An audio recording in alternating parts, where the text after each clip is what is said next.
साईं बाबा का अग्नि और जल पर नियंत्रण, उनका कंट्रोल। देखिए, हमने बाबा के बारे में ये तो पढ़ा है और साईं सच्चरित्र में हेमाडपंत जी ने बहुत क्लियरली बताया है कि बाबा को सारी योगिक क्रियाएं आती थीं जो कि सिद्ध योगी ही कर सकते हैं। साथ ही में कई कई कहानियों पर कई अगर हम हिस्ट्री में देखें तो हमें बहुत सारी डिटेल्स ऐसी मिलती हैं जिसमें हमें ये समझ में आता है कि बाबा को सिद्धियां की भी पूरी प्राप्ति थी, लेकिन बाबा ने कभी उनका शो ऑफ यानी कि मैं जैसे कहूँ दिखावा कभी नहीं किया। किसी भी सिद्धि का उपयोग करके लोगों को ये दिखाना कि वो एक बहुत महान गुरु हैं, ये बाबा ने कभी नहीं किया। बाबा एक सीधा साधा ज़िंदगी जीते थे और तमाम सिद्धियाँ मौजूद होने के बाद भी उन्होंने किसी का उपयोग अपने फ़ायदे के लिए या फिर अपनी शान बढ़ाने के लिए कभी भी नहीं किया। बाबा का नियंत्रण पूरी तरीके से था जल और अग्नि पर। ये बात बाबा ने शिरडी आने से पहले ही बता दी थी। और वो कैसे बताई?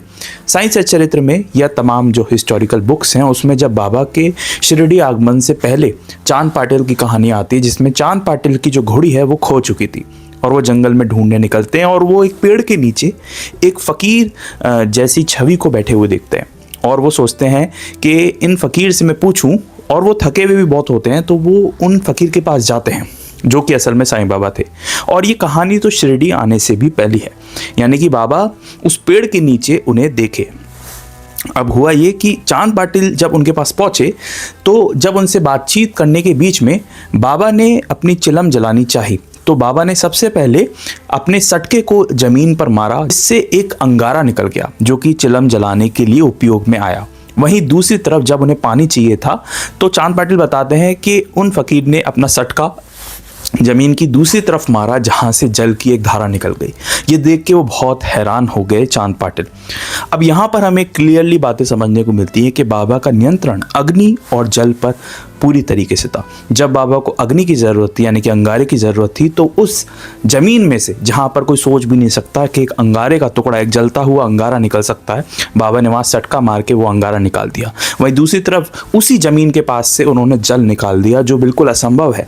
अंगारा और जल एक साथ कभी रह ही नहीं सकते, लेकिन क्योंकि उनका तत्वों पर, उनका उन एलिमेंट्स पर नियंत्रण था, तभी बाबा ये कर पाए। तो ये बात बाबा ने जाने अनजाने में चांद पाटिल को दिखा दी या बता दी, जिससे कि हमें ये बात जानने को मिली कि बाबा के शिरडी आने से पहले ही उन्हें परम सिद्धियों की ज्ञान था, लेकिन उन्होंने कभी भी दिखावे का इस्तेमाल नहीं किया।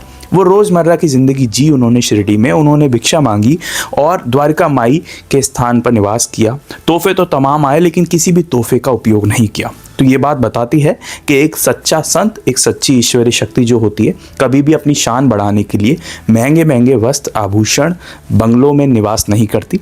उसे ज़रूरत ही नहीं होती, क्योंकि सारा संसार ही उसका होता है, तो फिर वो क्या दिखावा करे। यहीं से हमें एक बात और जानने को मिलती है। अगर हम साईं सच्चरित्र का अध्ययन करें या फिर बाबा की हिस्टोरिकल कहानी सुने तो उसमें एक बात आती है कि बाबा अपने भक्तों के लिए खिचड़ी पकाया करते थे। वो खिचड़ी पकाने के लिए बाबा ने कभी भी किसी चम्मच का इस्तेमाल नहीं किया।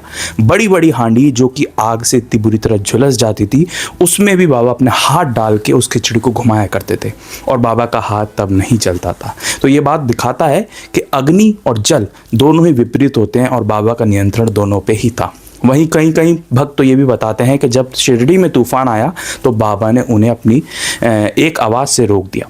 तो ये बताता है कि वायु पर भी पूरी तरीके से नियंत्रण था।